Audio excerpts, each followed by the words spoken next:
Thank you for joining us again on the newsroom. I am Jerusha Amaribu.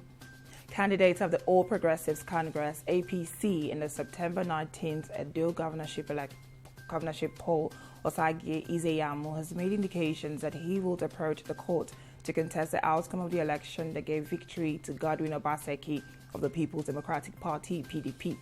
Iyamu said since the election results were announced, many people have sought to know his next line of action. He said if Obaseki and the PDP could institute 13 cases against him, then his approach to the court will not be out of place. Iyamu said his plans on the matter will be revealed as soon as possible.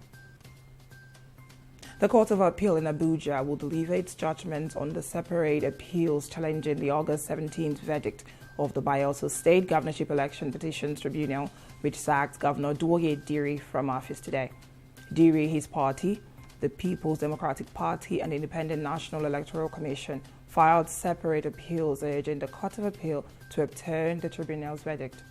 The hearing notice for the judgments to be delivered today was earlier served on the parties to the appeals. The federal government has directed that all schools should be reopened and must adhere to the guidelines for the reopening of schools. Minister of Education Adamu made the announcement during a press briefing in Abuja on Friday. He advised all the institutions to obey and adhere to the guidelines of the reopening of schools, earlier announced by the Presidential Task Force.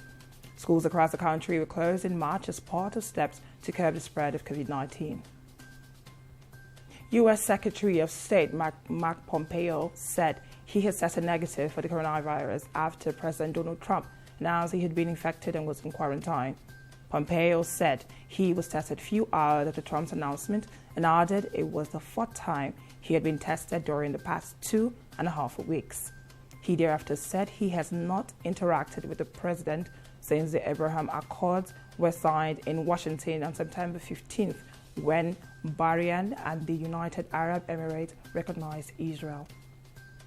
The federal government has vowed to complete the $1.6 billion Lagos Abaddon Railway project in December this year or early January 2021.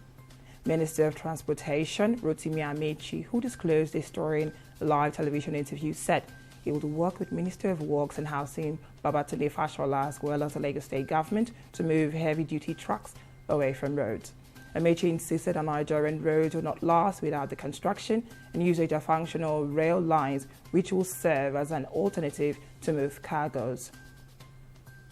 15 people have died after torrential rains that caused heavy floodings in eastern Congo. North Kivu provincial official Roger Malinga said the rains caused enormous damage, but 15 bodies have just been removed from the waters. Another official says Thursday's rain caused a river to overflow, adding that one village had been entirely wiped off the map. He said he expected the death toll to be much larger, given that the search for bodies had taken place in the dark overnight and was counting. West Ham has sealed the signing of Czech Republic defender Vladimir Koval from the Slavia Prague for a fee reported to be around €5 million. The right-back had signed a contract with David Moyes' side until 2023, with the option of a further 2 years. Capped 8 times by his country, the 28-year-old joins his former Slavia and current national teammate Tomasz Jocek at the London Stadium. And that's the latest update from the newsroom. Many thanks for watching.